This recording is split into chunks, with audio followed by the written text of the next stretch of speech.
It is still easier to reform this financial architecture, even though the latter would be a better option.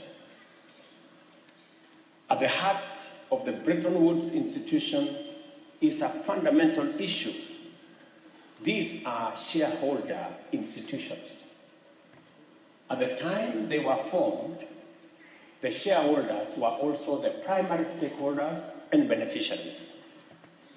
Both the World Bank and IMF have evolved into development finance institutions, but the ownership and power remains with the wealthy countries that they no longer serve. The interests of the shareholders and stakeholders and beneficiaries are at great variance almost all the time. This anomaly became apparently glaring during the IMF SDR issuance, where 64% of allocations ended up in wealthy countries that did not need liquidity support. The poorest countries, which needed it most, received only 2.4%.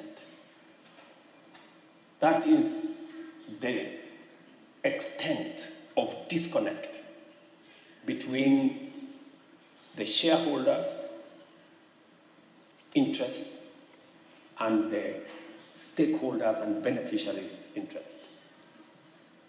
There are many reforms required of these institutions, but I believe that the most consequential is governance changes that will transform them into independent, apolitical, global institutions, insulated from the national interest of their shareholders.